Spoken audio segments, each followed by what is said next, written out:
Bon les amis, bonjour, bonsoir à toutes et à tous, c'est très cher voir Cinéphile Seraphis, j'espère que vous allez tous très bien. Et aujourd'hui dans cette nouvelle vidéo de la chaîne, on va faire une vidéo spéciale, c'est-à-dire une vidéo combo sur deux éléments, sur deux informations, sur une licence en particulier. Je ne sais pas comment je vais appeler l'émission en question, cette nouvelle émission, mais ce que je vais essayer de faire, c'est de faire comment dire, un combo, comment dire, combo licence. Je sais pas comment je vais appeler exactement la nouvelle ligne de vidéo. Mais voilà. En gros, voilà, on va aborder deux sujets sur la licence One Piece. Donc, accrochez-vous bien. Je vais faire un quart d'heure pour parler de Chopper qui a été révélé pour la saison 2 de Netflix. Et ensuite, je vous ferai ma critique de l'épisode 1131, si je ne dis pas de conneries, de l'épisode 1131 qui vient de sortir ce dimanche 1er, janvier, 1er juin 2025. L'épisode sur le reste du flashback de Kuma. Le troisième épisode sur le flashback de Kuma de One Piece, l'animé quoi. Donc c'est parti. Alors, on va parler de Chopper. Donc ce que j'avais dit au début, pendant un moment, c'est que pour Chopper, ce qu'il fallait, et j'ai dû le dire dans une vidéo en question, c'est que pour Chopper, ce qu'il fallait exactement, c'est qu'il soit en numérique, en CGI, parce que faire du maquillage, faire comment dire, des prothèses sur un petit garçon, ça aurait été complètement cringe et ça aurait été assez chelou, même par rapport au pouvoir de Chopper à la base, tu vois. Donc, j'ai envie de te dire, heureusement qu'ils n'ont pas fait comme les hommes poissons, même si les hommes poissons étaient réussis. Mais quand on parle de Chopper, on se devait absolument, avec les pouvoirs qu'il a, Chopper, que ce soit une créature en CGI comme Pikachu, comme un truc mignon comme ça, comme un Pokémon de ce que tu vois dans le film de 2010, dans le film de 2019. Donc, il fallait absolument que Chopper soit dans cette mignonnerie et dans ce côté très réaliste avec des caractères en motion capture où vraiment on puisse cerner correctement le côté mignon et le côté espiègle, le côté vraiment particulier et assez attachant du personnage, quoi. Donc Chopper, visuellement, il est réussi. Et moi, je vous demande honnêtement à vous les gars, si franchement, je vous le demande à vous, hein, qu'est-ce que vous avez pensé du design de Chopper qui a été révélé à l'événement To Doom de 2025 de Netflix? Dites-moi exactement ce que vous avez pensé de ça. Mais bon, certes, on retrouve les caractères de Chopper, le côté un peu maladroit, le côté il veut pas recevoir des compliments, mais en même temps il est content, il est tout heureux, il est un peu flatté, tu vois. Mais le truc avec Chopper, c'est que ils nous annoncent quoi pour One Piece? C'est que la saison 2 arrive en 2026. 2026 2026. J'ai envie de me péter mon crâne. Je suis pas content quand j'agite mes poings comme ça. C'est que j'ai envie de secouer les mecs de Netflix et de leur dire: mais quand est-ce que vous allez sortir la saison 2, bordel de merde? Vous aviez dit que c'était prêt pour 2025. Vous aviez dit que vous sortiez ça en 2025. Sortez-le en 2025, bordel de merde. Parce que je peux vous dire que One Piece, ça dure une éternité. Alors imaginez si on reporte à chaque fois de 3 ans de mes couilles de machin. Mais sans déconner, quoi. Oh putain. En fait, c'est pour faire concurrence avec toutes les licences qui vont sortir en 2026, séries, films, etc., etc., pour faire de la concurrence inutile. Au moins, ce qui est intéressant avec le Monsterverse, par exemple, avec Godzilla X Kong, c'est qu'au moins, Godzilla X Kong va pas être dans ce délire de concurrence avec les autres licences. Ils vont assumer de sortir Godzilla X Kong 3 en 2027. Pareil pour Sonic 4, ils vont assumer de le sortir en 2027 également. C'est bien que ces licences-là aient compris chez Warner et Paramount que on fait ça pour le fun, on fait ça pour le plaisir, on n'est pas là pour absolument concurrencer l'autre licence absolument quoi. Bordel de merde. Et là, ce qui m'énerve, c'est que Chopper, il est foutrement réussi. Et là, ce qui m'inquiète, c'est que plus on va reporter, et plus les acteurs vont comment dire, commencer à vieillir, à prendre de l'âge. Et le truc, c'est que il y a Wano aussi, il y a Kuma aussi, il y a Msama, il y a Vegapunk, et déjà que niveau visuel, comment ça va être chaud quand même, les mecs. Alors, s'il vous plaît, bon, vous l'aurez vu, en tout cas, vous l'aurez vu dans la vignette, enfin dans la miniature et dans le titre de la vidéo, c'est une vidéo 100% spoiler sur One Piece. Bon, il faut savoir un truc, c'est que je suis un gros fan de One Piece, mais j'ai lâché One Piece pendant 10 ans et je me suis réellement remis sur One Piece depuis l'arc Wano avec le Gear 5. Je préfère vous le préciser, hein. Donc honnêtement parlant, c'est même grâce à des vidéos YouTube qui m'ont permis de me réintéresser à One Piece. C'est qu'honnêtement, pendant 10 ans, je n'ai pas regardé One Piece jusqu'à l'arc Wano, jusqu'à la fin de l'arc Wano, où j'ai recommencé en 2023 pile avec le Gear 5, littéralement. Donc, je ne suis pas un expert de One Piece. Je suis certes un gros fan, mais je ne suis pas un aussi gros fan qui suit toutes les aventures. Non, non, non. Je suis un petit fan, certes, mais J'ai lâché One Piece pendant un moment. Je n'ai pas tous les éléments des intrigues, etc. J'ai dû rattraper beaucoup d'éléments. J'ai dû me démerder comme je peux. Je fais comme je peux. Et c'est comme ça que je ferai comme je peux pour cette critique de l'épisode 1131 avec le flashback de Kuma. Bref, ce qui m'énerve avec Chopper, c'est que bon, c'est pas le personnage qui m'énerve en lui-même, mais euh, c'est l'idée même que, bon, j'essaye de trouver des arguments sur pourquoi ça m'énerve tant que ça qu'ils aient remporté One Piece saison 2 en 2026.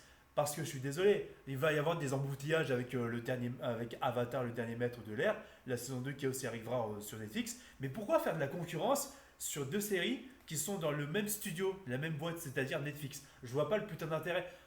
Pourquoi à chaque fois faire concurrence avec les autres licences, tout ça, alors que tout simplement tu pourrais assumer de sortir la série. La série était censée sortir cette année, faites-la sortir cette année, Netflix, bordel de merde. Nous, on veut voir One Piece saison 2 cette année, putain. Nous cassez pas les couilles. Nous mettez pas à la place Astérix et l'Empire du Milieu. D'ailleurs, Astérix et l'Empire du Milieu, je vais y revenir plus tard dans une critique où je vais défoncer ce film-là parce que j'étais en train de le zapper sur Netflix. Je peux vous dire à quel point c'est de la merde. Bref, c'est pas le sujet. Mais là, Netflix, vous avez la poule aux œufs d'or avec One Piece, mais assumez de sortir One Piece tous les 2 ans. Arrêtez de reporter à chaque fois un rappage. En fait, c'est ça qui est énervant avec les licences en général et les grosses boîtes les grosses boîtes, c'est qu'ils reportent constamment leurs films pour faire concurrence à d'autres licences, pour comment dire, rallonger, pour faire vieillir les acteurs, mais c'est ça qui est con en fait. Pardon, c'est ça qui est stupide. Parce qu'au final, ça va plus retarder et ça va plus lasser les gens, ça va plus énerver les gens, quoi. Parce que ça fait combien de temps qu'on attend Spider-Verse partie 2, au fait? Ça fait combien de temps qu'on attend Beyond the Spider-Verse partie 2? Ça doit faire, mais le film, même la partie 2 de Spider-Verse était censée sortir en 2024. Et bah non, avec les conneries de ce qui s'est passé avec cet acteur à la con qui a fait du chantage affectif, avec, enfin qui a dit des conneries et qui a voulu faire le forceur de Dragon de mes couilles avec Eddie Stanfield. Pareil avec Laura Harrier, ce gros connard d'acteur là. Je sais plus, enfin le doubleur de Max Morales dans les Spider-Man de Spider-Verse là, en animation. Ce gros connard qui s'est comporté comme un forceur en mode ouais, je veux avoir ma petite copine comme tous les autres dans les films Spider-Man, machin, dans la vraie vie.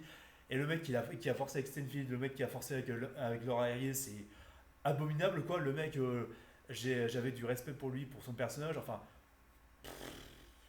franchement, tout ce que je veux dire, c'est le personnage parce que, en fait, si t'aimes pas, en fait, pour un film d'animation, ce qui fait le personnage, c'est sa voix, mais c'est pas l'acteur qui est derrière. Non, non. Ce qui fait le personnage d'animation, c'est en fait sa voix en lui-même, en elle-même. Mais si tu mets de côté les acteurs qui pour toi ne peuvent pas exister, en fait, par exemple, tu peux, comment dire, te racoler pour la voix de peau de Kung Fu Panda en VF. Certes, c'est Manu Payet qui double le personnage, mais même si c'est un bon doubleur, tout ça, c'est pareil pour les autres dans les films qui sont réussis en animation. En fait, ce que tu retiens surtout en tant qu'enfant et en tant que jeune même, et même en général, c'est la voix de peau. Parce que la voix de peau en VF est tellement charismatique et tellement reconnaissable entre mille, quoi. Alors, en fait, ce qui est intéressant, c'est que dans un film d'animation, ce que tu retiens, c'est la voix du personnage, pas la voix de l'acteur. Tu t'en fous de l'acteur qui est derrière. Tu peux mettre l'acteur de côté. Tu peux tout simplement garder tu peux tout simplement te focaliser sur la voix du personnage en lui-même, quoi. Surtout quand tu as grandi avec ta propre langue et que tu as grandi avec les doublages de ta propre langue dans les films d'animation. Pour moi, ça marche comme ça. Pour moi, ça marche comme ça. Mais déjà, hormis ce qui s'est passé avec Spider-Verse, où on a peur, franchement, on a peur. On a vachement peur, quoi. Et on voudrait bien que le film sorte. Parce que ça fait partie d'eux, et là, ça commence à tarder, là. Déjà qu'ils veulent même mettre de côté l'acteur. Bon, enfin oui, ils veulent mettre de côté l'acteur, mais ils veulent en même temps le garder. En fait, les gars, dégagez-le directement, remplacez-le avec un autre acteur, parce que ce qu'il a osé faire par rapport à Alice Stenfield et par rapport à Laura Harrier, c'est inadmissible. C'est un comportement irrespectueux envers les femmes, et c'est honteux comme pas possible. Et franchement, il devrait être dégagé comme Jonathan Majors, ça a été dégagé pour Marvel, quoi. Mais bon, apparemment, Jonathan Majors pourrait être repris, ce qui est une énorme connerie, une dinguerie, mais tu sens le retournement de veste. Là, pour le coup, tu aurais envie d'attraper la veste des producteurs en mode hé, ce connard, il a fait du mal à une femme, pourquoi tu le relâches de la nature, connard? Voilà quoi. Donc je suis désolé. Bon, c'était mon coup de gueule par rapport à tout ça, j'ai un peu divagué. On parle de One Piece à la base, vous m'excuserez. Mais voilà. Chopper, je suis très content parce que c'est un personnage qui est très mignon. Et moi, j'avais toujours dit depuis le début que Chopper devait être en CGI parce que c'est plus accessible, parce que niveau personnage, niveau pouvoir, niveau design, c'était obligatoire. Mais vraiment, ce qui me met en colère, c'est qu'on doit attendre 2026, putain. Pourquoi toujours reporter pour faire toujours concurrence, bordel de merde? C'est énervant, quoi. C'est énervant. Bon, je pense qu'on va passer plutôt à la critique de l'épisode de Kuma. Alors, après un épisode de 1130 où carrément on était à God Valley avec les équipages de Roger et les équipages de Roxy Zebek qui se foutent sur la gueule, où tu te dis, oh, le combat épique pour le territoire, pour la recherche du One Piece, bien plus que sauver Devi, hein, parce qu'ils étaient surtout là pour se foutre sur la gueule, c'était un certain bordel. Mais bon, heureusement que Garp a débarqué pour, comment dire, calmer le jeu avec les dragons célestes, tout ça. Mais bon, ça nous amène justement à ce que Kuma, dans l'épisode 1161, ait grandi, approche de la majorité, et dans et dans son petit royaume, Mélonia, je sais plus le nom exact du royaume, vous me direz en commentaire. Mélonia, où en gros, voilà, il guérit les gens, il est accepté par les gens parce que c'est un miraculé. Il est comme et en fait, il est comme en termes de symbole, il est comme Jésus-Christ, quoi, qui apporte la paix, qui apporte la guérison envers les gens qui ont mal. Et cette idée où en fait il subit tout ça tout seul, il est obligé d'encaisser tout ça, toute cette souffrance, et que quand il s'agit du soir, une fois par semaine, où en gros, même, alors que tu as Ginny qui pleure à côté, enfin devant l'église, qui est vraiment, qui, on va dire, qui est souffrante parce qu'en gros, euh, elle est affectée par ce Kuma qui en fait canalise en fait toute la souffrance des autres. Il est obligé de la canaliser en lui, de la prendre en lui justement pour justement empêcher que cette souffrance puisse toucher d'autres personnes. En fait, vraiment, Kuma, il a connu les pires merdes possibles. Ses parents ont été assassinés, il a été comment dire, vendu en tant qu'esclave en étant enfant. Enfin, en étant enfant, il a connu les pires merdes du monde, et pourtant, il reste humble, il reste modeste, et respectueux et humain avant tout, quoi. Il reste malgré tout humain, c'est littéralement Jésus-Christ qui paye pour nos péchés. Et ça, Oda, il a très bien compris les métaphores par rapport à ça. Et c'est très politique la façon dont c'est écrit One Piece. Ça se ressent directement avec le soulèvement d'un peuple face à un roi tyrannique qui est, comment dire, est à la solde à la solde de la cabale, à la solde, comment dire, des élites, quoi, si tu veux, comme les Rothschild dans la vraie vie, tu vois. Cette idée où vraiment les dragons célestes, il les pompe, tu vois, le roi de ce royaume-là. Et en plus, il y a ce côté où vraiment il y a cette division entre le nord, où en gros, dans le nord, faut respecter la loi, et dans le sud, faut tuer tous les résistants machins, dans le royaume en question. Et donc c'est vachement intéressant. Et même le catalyseur du développement de Kumak pour défendre la liberté pour les autres, et pour défendre la liberté et pour s'affranchir de la tyrannie, vraiment ça se ressent directement même par rapport à l'arrivée de Dragon et l'arrivée de Ivankov, quoi. Et ça se ressent avec cette symbolique où c'est le nouvel espoir qui va apporter qui va apporter, comment dire, l'espoir dans ce monde, quoi, qui va apporter comment dire, la liberté dans le monde de One Piece et même dans la vraie vie. En fait, je pense que Macron, il dit qu'il aime ces licences-là, machin, mais s'il est aussi cultivé que ça, et s'il était aussi intelligent, il comprendrait que One Piece, c'est littéralement une critique. Enfin, enfin, en tout cas, il le comprend, mais Macron, il comprend très bien que c'est une critique sur le pouvoir, sur la royauté, sur le pouvoir sur les autres, sur le contrôle des populations. C'est ça aussi One Piece. Il y a tellement de sujets divers dans One Piece, mais l'esclavage, tout ça, la tyrannie, la dictature, c'est ça aussi One Piece dans les messages en question. Macron, il comprend ces messages-là, mais il les prend pas en compte. Et je peux te dire que, à part dire des langages de wash wash, même par rapport à ce qui s'est passé au casseur par rapport à Paris après les victoires du PSG, enfin, c'est un vrai connard par rapport à ça, Macron, et il a vraiment une langue de bois. À part dire bien joué le PSG, mes couilles, s'occuper de son pays et gérer les problèmes de son pays, il s'en bat les couilles. Il veut juste nous diviser, et ça c'est typique des politiques aujourd'hui, c'est qu'ils veulent nous diviser pour mieux régner. Et en fait, c'est exactement ce que cet épisode 1161 montre exactement avec Kuma, avec ce que vit Kuma en tout cas. Kuma qui en fait se rappelle du passé où vraiment ses parents qui ont été vendus en esclaves, sa mère qui est morte, son père qui était quand même le dernier des boucaniers authentiques, quoi. Et faut pas oublier que Kuma c'est le dernier d'une espèce, c'est le dernier des boucaniers, quoi. Certes, il est métissé, certes, parce que sa mère était comment dire, était de race différente que son père qui était le dernier des boucaniers, mais Koma qui s'est rappelé ce passé, qui ne voulait pas perdre de nouveaux proches, et il se bat, forcément il résiste, et comment dire, il résiste, devient résistant, il veut affronter les adversaires, et c'est pour ça que Dragon débarque pour libérer le royaume en question. Et là, bien joué. Et le gouvernement mondial ne peut pas casser les couilles justement à Dragon et à la révolution, j'ai dit révolution française, excusez-moi, petit lapsus à la con, à la révolution, à l'armée révolutionnaire, oui voilà, excusez-moi. Voilà, c'est pour te montrer qu'à quel point que si on a de l'impact, si on veut comment dire, combattre pour notre liberté, pour nos droits, il faut s'y atteler absolument. Il faut persister, et il ne faut pas hésiter quoi.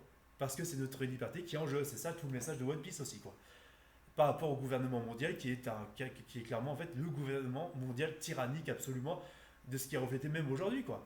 Et qu'on le veuille ou non, parce qu'il y a des secrets, des bails vraiment louches dans ce qui se passe dans notre monde, et on peut faire carrément un comparatif avec One Piece, qu'on le veuille ou non, parce que One Piece s'inspire des problèmes de notre monde, et Oda l'a extrêmement bien compris. Les Japonais l'ont extrêmement bien compris. L'Occident est en train de partir en couille, en Orient, je sais pas comment c'est, mais en Orient, s'ils comprennent ce genre de message-là et s'ils l'expriment autant bien que ça, c'est qu'ils ont compris le truc, quoi. Ils ont compris l'importance de la liberté. Et ce que j'ai apprécié aussi dans cet épisode, c'est qu'en fait, Kuma, il veut rendre hommage à la tradition des boucaniers, de la tradition de son père, à la légende de Nika. Il veut rendre hommage à cette légende-là en se portant volontaire pour combattre pour la liberté et pour les droits de chacun dans le monde de One Piece, quoi, pendant la révolution de l'armée révolutionnaire, quoi. Ça c'est très intéressant.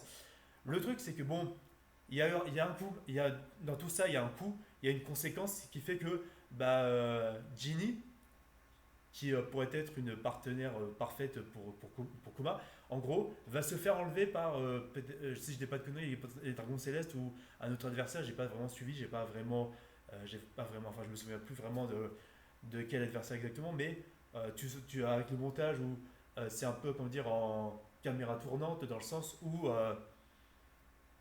oui, avec un panneau vertical, non, un panneau horizontal, comment dire, tourné de la caméra dans le sens où, je bafouille un peu, excusez-moi, où en fait, tu as le profil de Ginny qui, en fait, tourne dans l'image en question avec le personnage qui tourne, avec un fond rouge pour montrer à quel point c'est la gravité, à quel point c'est l'enjeu il est énorme, quoi, avec la musique qui va avec, la musique habituelle dramatique de One Piece qui va avec Kuma qui est choqué, qui flippe vraiment en mode oh là putain, Ginny, ma grande sœur de substitution, elle se fait capturer par les dragons célestes, par nos ennemis, elle va être dans la merde, j'ai pas envie de la perdre non plus quoi. Donc voilà. Déjà que ça va carrément avec Ginny dans le sens où Ginny elle voulait carrément se marier avec Kuma, mais que Kuma elle n'était pas d'accord à la base quoi. Et qui voulait surtout rendre hommage à Nika, tout ça. Mais malgré tout, les deux restent ensemble certes. Et c'est là que, au moment où Ginny se fait enlever, là, Kuma, il commence à flipper, il commence à se dire qu'est-ce qui va se passer. J'ai peur pour elle, j'ai peur pour ma grande sœur. Et peut-être que cette grande sœur-là pourrait aussi devenir sa femme. Bon, je me souviens plus exactement des passages que j'avais lus dans les derniers tomes en question, avant le dernier tome 109 que j'ai pas encore lu, j'avais lu jusqu'au 108e tome. Mais voilà, c'était très bien réussi par rapport à ça. Il y a vraiment un aspect dramatique vraiment réussi. Le côté épique des combats est vraiment badass, il n'y a pas de souci là-dessus. Même l'animation, quand il y a le visage qui se tord de douleur de Kuma, quand il avale toute la douleur des autres personnes du village, où il crache du sang, où c'est brutal. Tu sens qu'il y a tu sens qu'il y a une alchimie, tu sens qu'il y a une tension, on va dire, une tension, comment dire, intimiste et émotionnelle et intime entre Ginny et, euh, et Kuma. Voilà, excusez-moi. Donc je pense que je vais terminer la vidéo dans pas très longtemps. Voilà ce que je pouvais dire par rapport à cet épisode-là. En animation, c'est vraiment très réussi. Je suis très content du résultat. La musique est toujours habituellement réussie. Ça, c'est clair et net. J'espère vraiment que la. Mais en fait, la petite frustration qui m'a énervé, c'est quand l'épisode s'arrête nettement. S'arrête net au moment où Takuma qui est en mode choqué, qui est comment dire, stupéfait, qui est paniqué et qui a peur pour la vie de Ginny. Et ça s'arrête pile à ce moment-là, quoi. Donc voilà. Je ne me souviens plus exactement de tous les éléments du manga parce que le manga est assez dense, surtout en dessin, tu vois. C'est une vraie habitude par rapport à Oda, ça c'est clair et net. parce qu'Oda, il a partagé toute sa vie par rapport à One Piece, ne nous le cachons pas, les gars, s'il vous plaît. Il a même jamais eu, pendant ces pendant ces 25 dernières années de vie privée, Oda. Donc voilà. Mais bon, en tout cas, dites-moi ce que vous avez pensé de cet épisode. Si j'ai une petite théorie par rapport, bon, peut-être pas faire de théorie, peut-être pour plus tard dans les prochains épisodes quand je ferai des réactions. Enfin, tout dépendra de si je fais des vidéos sur One Piece prochainement, mais voilà. Donc, c'est tout ce que j'aurais à dire par rapport à tout ça. Merci à tous de m'avoir regardé. Dites-moi ce que vous avez pensé de cet épisode 1131 de Kuma.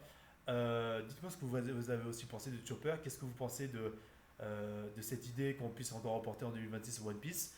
Est-ce que vous pensez réellement que c'est une bonne idée ou est-ce que vous pensez réellement que One Piece qui est trop reporté à chaque fois jusqu'en 2026, ça pourrait justement être dû à des reshoots et à une peur certaine de recuter encore du One Piece sur Netflix? On verra par la suite. Donc, merci à tous de m'avoir regardé. On se dit à la prochaine. C'était Rafi. Salut à tous.